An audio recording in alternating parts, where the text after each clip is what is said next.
And I had tumors that were the size of golf balls by now. Not everyone gets to experience death before they die. We don't realize it. We think that we are just these physical bodies and we operate as if we just have 5 senses and we live in this 3-dimensional world, but we are actually much more than that. So it was diagnosed at stage 2B lymphoma. 2B, when stage 2 means it had spread to just a portion of my body. I went to India for a few months. And when I was in India, I was in a completely different environment. I was in an environment where the whole mindset around the cancer was very different, where you had people that were yoga students, Ayurveda students, and they were approaching things very, very differently. The belief was that cancer in and of itself is not a disease. It's not something to be really so fearful of, that every single illness is just an imbalance in your body. So the idea is to explore and discover what the imbalance is so that you can balance it. I always say your environment is so important in considering your well-being, because the people around me were saying that, what did you do? And I told them what I did, Ayurveda and everything. And they said, and they would poo-poo it. They would almost make it sound like, oh, that's nonsense. That's not real medicine. And you need to go for the real stuff. In my mind, I was seeing 2 people very close to me doing what they were saying, and they were dying. But I started to fall into everything that was being told to me, and the fear came back. And then being with 2 people who I watched to the end, and they died, and that shocked me. I thought, wow, this is really a deadly disease. This is a killer. I better take it more seriously. And then the tumors started to come back.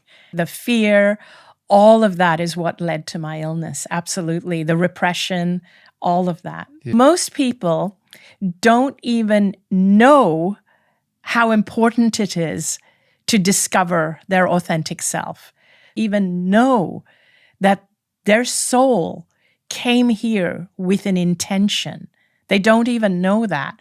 And that is one of the keys of my message, is I want you to know that you have a purpose, a mission, a reason, an intention, that your soul chose to come here into this life, into this body, being born to these parents, to this family, into this culture, to experience this.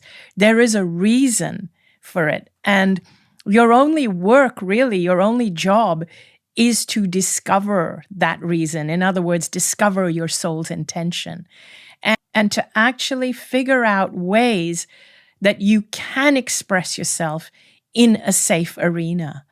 All of this, like everything, like what your soul's intention is, what your beliefs are, what your spiritual beliefs are, what's working for you, what's not working for you.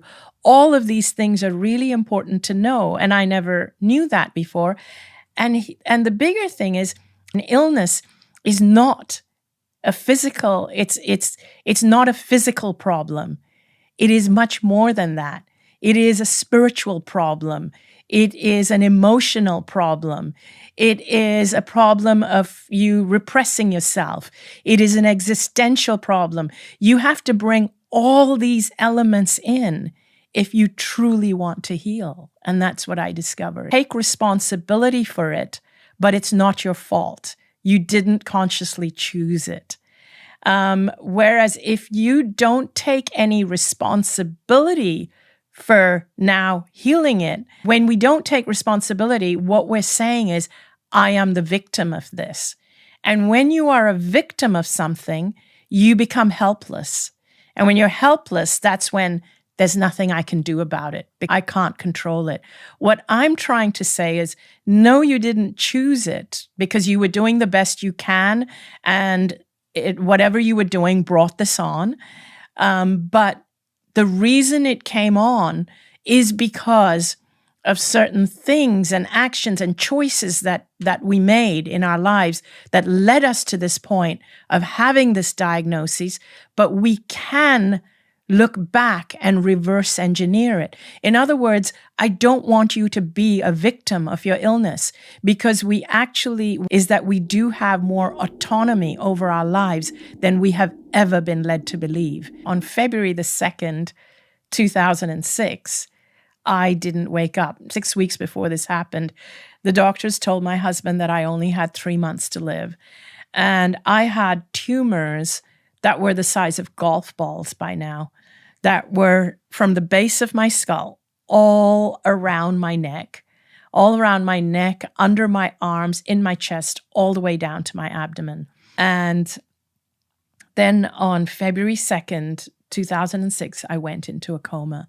And that's when the doctors told my husband that these are my final hours. And they basically said I wouldn't be around for more than another 24 hours maximum. I probably wouldn't make it through the night. So even though my physical body was in a coma, my physical eyes were closed, and my physical body was lying on that hospital bed, I felt incredible because I was no longer in that body.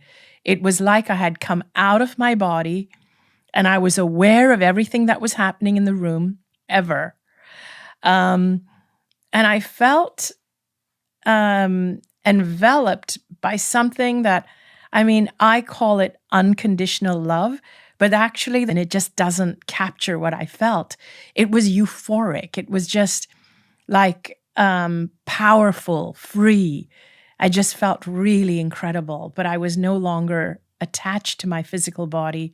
And the only thing that crosses over is our pure consciousness. I like to use analogies because there's no words to describe the experience itself and what I experienced on the other side.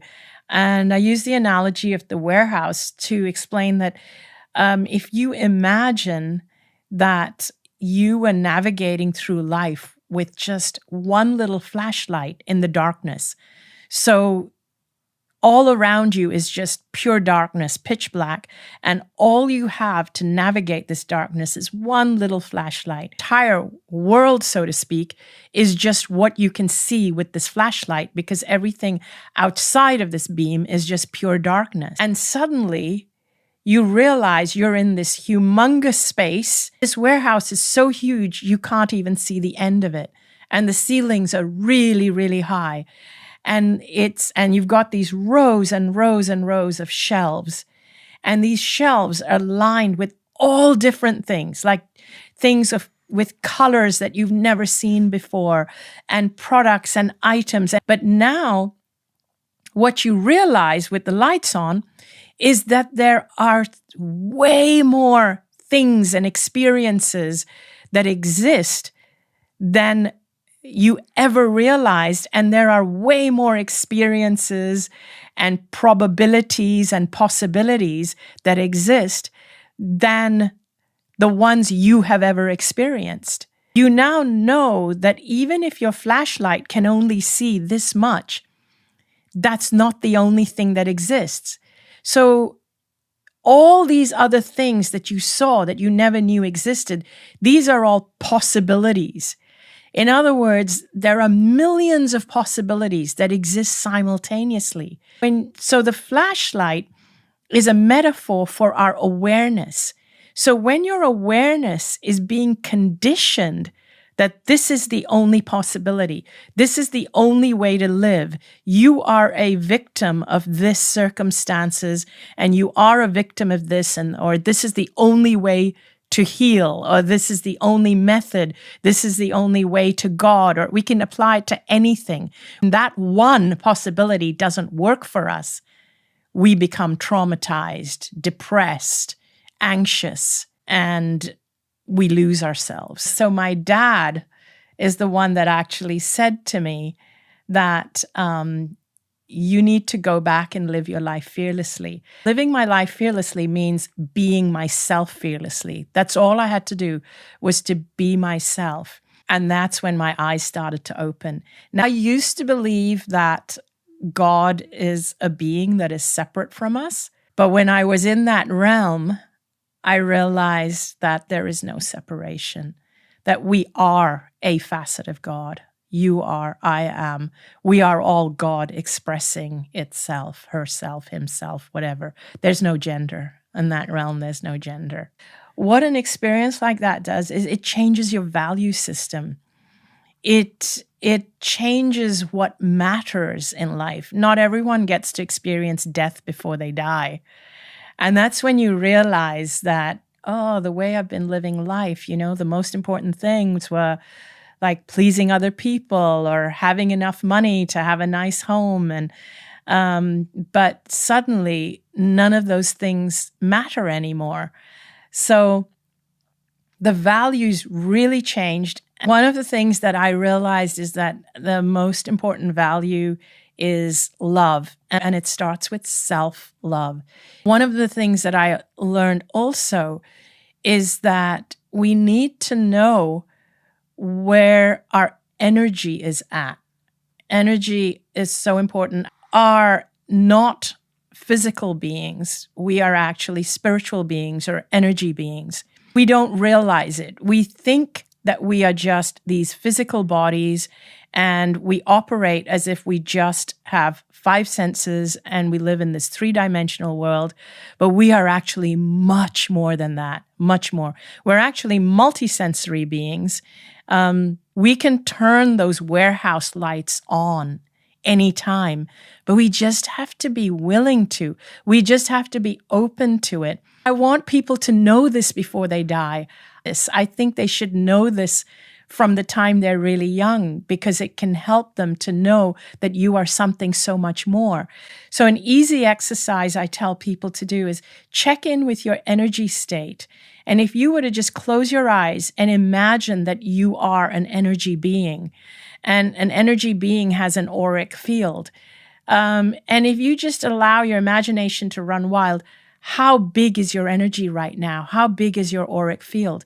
So if somebody was really unhappy, depressed, depleted, their auric field or their energy would be really small. It would be shrunken.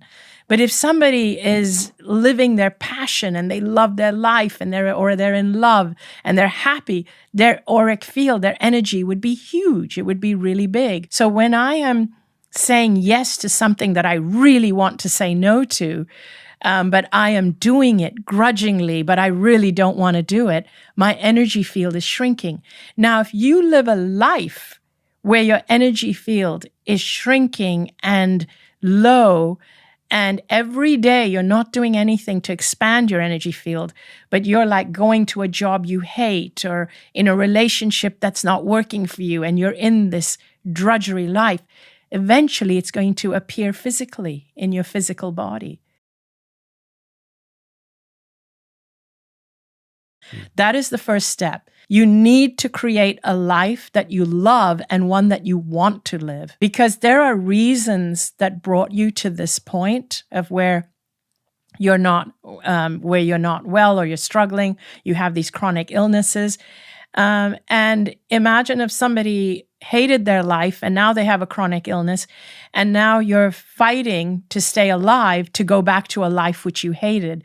You want to start loving the life that you're going to have as a well person. Second step, evaluate the things in your life that you are currently doing that you don't want to do, and start letting go of those things. Start saying no to the things that you don't want to do, and then start saying yes to the things you've always wanted to do.